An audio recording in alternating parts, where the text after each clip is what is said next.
नमस्ते दोस्तों, polity and GK गुरु पर स्वागत है।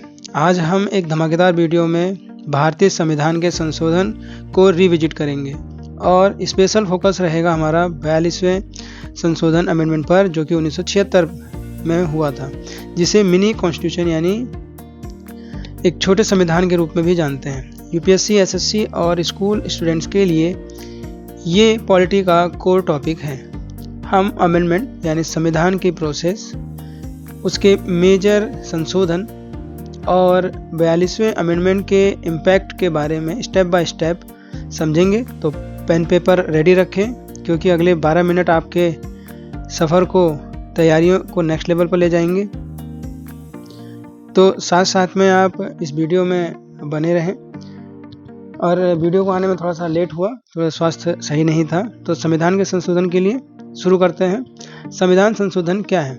संविधान संशोधन यानी कॉन्स्टिट्यूशनल अमेंडमेंट भारतीय संविधान में चेंजेस या एडिशन यानी बदलाव और जोड़ने की जो प्रक्रिया है, वो प्रोसेस है, जो आर्टिकल 368 के अंदर होती है।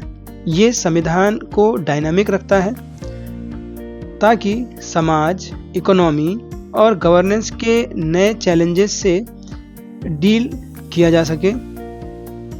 एज ऑफ फरवरी 2025 106 अमेंडमेंट हो चुके हैं और इंडिया का संविधान दुनिया के सबसे ज़्यादा अमेंडमेंट कॉन्स्टिट्यूशन है। मतलब इस संविधान में सबसे ज़्यादा संशोधन हुए हैं। अमेंडमेंट्स लॉ, राइट्स यानी अधिकार या फेडरल स्ट्रक्चर यानी संघीय स्ट्रक्चर के लिए अपडेट रखता है। एग्जाम के रूप में देख सकते हैं तो 368 के लिए महत्वपूर्ण बन सकता है कि 368 क्या है। अमेंडमेंट की प्रोसेस क्या हो सकती है? तो आर्टिकल 368 के under amendment process, bill introduction कैसे किया जाता है, बिल का परिचय कैसे प्राप्त होगा? तो अमेंडमेंट बिल लोकसभा या राज्यसभा में इंट्रोड्यूस होता है, उसको वहाँ रखा जाता है। यह प्राइवेट मेंबर या फिर गवर्नमेंट के द्वारा और प्रेसिडेंट की पेरियर परमिशन नहीं चाहिए। वहीं मेजॉरिटी रिक्वायरमेंट क्या है इसकी? तो दोनों हाउसेस यानी लोकसभा और राज्यसभा में मेजॉरिटी के लिए टोटल मेंबर्स का 50% प्लस एक वोटिंग मेंबर्स जो वहाँ प्रेजेंट होंगे, और वोटिंग मेंबर्स का 2/3 यानी 2/3 हिस्सा से ये पास होना जरूरी है। स्टेट रेक्टिफिकेशन क्या होगा? तो फेडरल स्ट्रक्चर यानी संघीय संरचना से रिलेटेड जो अमेंडमेंट हैं, वो स्टेट के लिस्ट के लिए 50% स्टेट के लेजिस्लेटर यानी उनकी जो विधानसभा है उसका अप्रूवल चाहिए। वहीं प्रेसिडेंट असिस्ट क्या होगा? तो यहाँ पर बिल प्रेसिडेंट के पास जाता है, जो कि असेंट देना मैंडेटरी है, यानी उसको लागू करना, वैध करना ये राष्ट्रपति के लिए जरूरी होता है। 44वें अमेंडमेंट के बाद ये संशोधन किया गया है।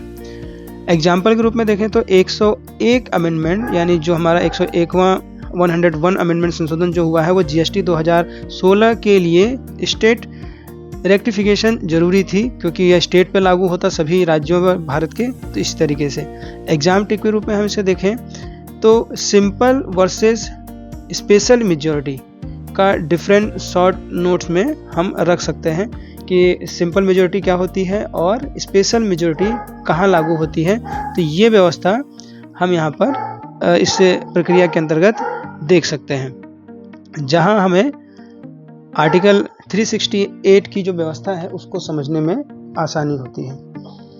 और लोकसभा और राज्यसभा का योगदान कैसा रहता है ये भी जानने को मिलता है। 42वां अमेंडमेंट स्पेशल फोकस इस पर हमारा है। 42वें अमेंडमेंट में देखें तो जो कि 1976 में हुआ, जिसे मिनी कॉन्स्टिट्यूशन भी कहा जाता है, क्योंकि इसमें संविधान के ऑलमोस्ट हर हिस्से में चेंजेस किए गए। ये इमरजेंसी यानी जो 1975 से 77 के दौरान कांग्रेस गवर्नमेंट ने इंट्रोड्यूस किया था। इसके की चेंजेस क्या थे? इसमें स्पेशल जो चेंजेस हुए थे, तो प्रिम्बल यानी प्रस्तावना के अंदर सोशलिस्ट और सेकुलर वर्ड ऐड किया गया था। इंडिया के कैरेक्टर को रीडिफाइन किया गया। फेडरल ड्यूटीज़ क्या थी? तो आर्टिकल 51A के अंदर 10 ड्यूटीज़, जो कि अब 11 हैं, लगभग 11 इंट्रोड्यूस किया गया है, जैसे नेशनल फ्लैग का रिस्पेक्ट करना। ऐसे ही पार्लियामेंट पावर क्या है? तो आर्टिकल 368 के अंदर पार्लियामेंट को अनलिमिटेड अमेंडमेंट यानी अनलिमिटेड तरीके से संशोधन करने की पावर दी गई थी। बाद में यह रिस्ट्रिक्ट की गई थी मैनरवा मिल्स के माध्यम से। मैनरवा मिल्स का केस ये बहुत बड़ा योगदान है। वहीं जुडिशरी में क्या है, तो हाई कोर्ट के जुडिशियल रिव्यू पावर को कर्व किया गया और सुप्रीम कोर्ट के जुरिडिक्शन को लिमिट किया गया, यानी उसकी जो न्यायिक जांच प्रक्रिया है उसको, उसके न्यायिक क्षेत्र को कम किया गया। इमरजेंसी प्रोविजन क्या था, तो इमरजेंसी के दौरान फेडरल राइट सस्पेंड करने का प्रोविजन रखा गया था। तो इसमें हम देख सकते हैं कि जब इमरजेंसी हो तो यह मौलिक अधिकार आपसे छीन लिए जाएंगे, ऐसी व्यवस्था रखी गई थी। इम्पैक्ट क्या पड़ा, तो ये अमेंडमेंट कंट्रोवर्शियल था क्योंकि इसने एग्जीक्यूटिव और लेजिस्लेचर की जो पावर को जुडिशरी के ऊपर बढ़ाया था। यानी जो संघीय व्यवस्था के अंतर्गत विधानसभा या हम कहें कि विधायिका की पावर को ऊपर रखा था, कार्यपालिका की पावर को ज़्यादा महत्व दिया था बजाय न्यायपालिका की ताकत को। केस स्टडी के रूप में देखें तो हमारे पास मैनरवा मिल्स के जो कि 1980 ने 42वें अमेंडमेंट के कुछ पार्ट्स को अनकॉन्स्टिट्यूशनल यानी असंवैधानिक किया। कहा कि जो जुडिशियल रिव्यू है वो बेसिक स्ट्रक्चर का पार्ट है और करंट रेफरेंस में देखें अगर 2025 में इसका तो फंडामेंटल ड्यूटी यानी जो हमारे मौलिक कर्तव्य हैं और सेकुलर वर्ड यूपीएससी मेंस में आपके लिए ट्रेंडिंग टॉपिक हो सकता है, स्पेशली वक्फ अमेंडमेंट एक्ट, ये डिबेट्स के कॉन्टेक्स्ट में आ सकता है। क्विज के रूप में देखें तो 42वें अमेंडमेंट ने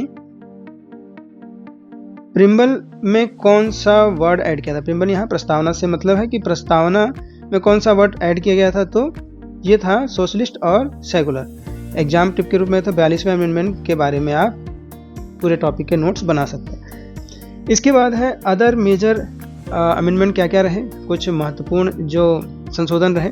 कुछ और लैंडमार्क अमेंडमेंट है जैसे कि 44वां अमेंडमेंट यानी संशोधन 1978 में होता है जो कि इमरजेंसी प्रोविजन को रेगुलेट किया गया। राइट टू प्रॉपर्टी यानी संपत्ति के अधिकार को फंडामेंटल राइट से हटाया गया जो कि आर्टिकल 300A में है। इसका प्रभाव क्या पड़ा, इम्पैक्ट पड़ता है कि 42वें संशोधन के एक्सेस को बैलेंस किया गया। फिर 73वें और 74वें अमेंडमेंट यानी जो 73वां और 74वां 73 और 74 अमेंडमेंट रहे ये 1992 में हुए। पंचायती राज और अर्बन लोकल बॉडीज को कॉन्स्टिट्यूशन संवैधानिक दर्जा प्राप्त हुआ। इसका प्रभाव पड़ा डिसेंट्रलाइजेशन गवर्नेंस को बूस्ट किया गया, यानी जो विकेंद्रीकरण की गवर्नेंस की जो पावर है उसको बढ़ावा मिलता है। 101 अमेंडमेंट जो हुआ है संविधान संशोधन 2016 में जीएसटी को इंट्रोड्यूस किया गया। वन नेशन वन टैक्स 2025 के रूप में और इसके अपडेट में जीएसटी काउंसिल ने हेल्थ केयर प्रोडक्ट पर रेट रिवाइज किए हैं। तो यूपीएससी के लिए रिवेलेंट के रूप में देखें, ये यूपीएससी के रूप में रिवेलेंट हो सकता है कि जीएसटी काउंसिल या अन्य एग्जाम के लिए भी ये रिवेलेंट हो सकता है। एग्जाम टिप के रूप में देखें हम तो 44वें और 101 संशोधन या अमेंडमेंट के क्या बीच में अंतर है या क्या व्यवस्था होना चाहिए ये आप देख सकते हैं। इम्पोर्टेंस और 2025 से इसकी प्रासंगिकता क्या है, इसका महत्व और 2025 में इसकी प्रासंगिकता यानी रिवेलेंस क्या है। तो अमेंडमेंट क्यों जरूरी है, एडेप्टेबिलिटी। इसमें देखें संविधान को टाइम के साथ रिवेलेंट रखता है, हर चीज़ को अपने में समाहित करने की जो हमारे संविधान की खासियत है यह उसको हमेशा ये प्रेजेंट या कहते हैं प्रस्तुत कर सकता है या करता है कि हम संशोधन करते हैं समाज के बदलाव के आधार पर। एग्जाम्पल के रूप में देखें तो 86 अमेंडमेंट जो हुआ था 2002 में ने राइट टू एजुकेशन दिया जो कि अब आर्टिकल 21A में है, यानी आपको शिक्षा का जो अधिकार मिला है वो 86 अमेंडमेंट के माध्यम से मिला 2002 में।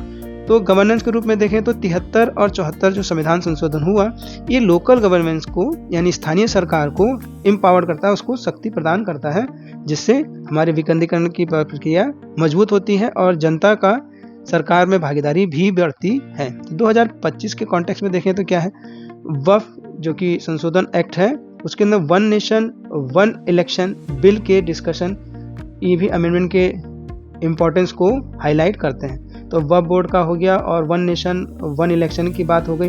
क्विज के रूप में देखें तो मैनरवा मिल केस किस अमेंडमेंट से रिलेटेड है, तो जवाब में है 42वें संविधान संशोधन। एग्जाम टिप के रूप में देखें तो द हिंदू और पीआईबी के अमेंडमेंट रिलेटेड न्यूज़ आप ट्रैक कर सकते हैं, जिसके माध्यम से ये समझा जा सकता है कि किस तरीके से जो भी संविधान संशोधन होते हैं वह हमारे समाज के लिए और हमारी सरकारों के लिए कितने महत्वपूर्ण बन जाते हैं, ताकि क्योंकि इनका प्रभाव हमेशा समाज के भीतर ही पड़ना है।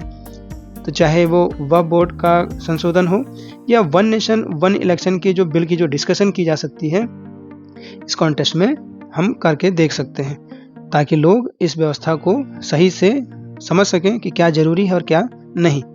तो दोस्तों, यह था भारतीय संविधान के संशोधन का रिविजिट और 42वें अमेंडमेंट यानी 42वें संशोधन का डीप डाइव। तो क्या आपको मैनवा मिल्स या फंडामेंटल ड्यूटीज का पॉइंट पसंद आया? तो कमेंट में क्विज का जवाब और अपने फेवरेट संशोधन या अमेंडमेंट्स के बताएं। वीडियो पसंद आया हो तो लाइक करें, शेयर करें और सब्सक्राइब कर बेल आइकन भी दबाएं। अगले वीडियो में हम एक नए टॉपिक को कवर करेंगे। तब तक आप द हिंदू जो कि न्यूज़ पत्र है उसको पढ़ते रहें, तैयारी को अपनी फुल स्पीड में रखें और अपने सुझाव और अपने कुछ नए टॉपिक के बारे में अगर जानना चाहते हैं तो कमेंट बॉक्स में टाइप करके बताएं, ताकि वो व्यवस्था काम कर सके और हम इस व्यवस्था को समझ सकें। तब तक के लिए थैंक्स फॉर वॉचिंग। जय हिंद।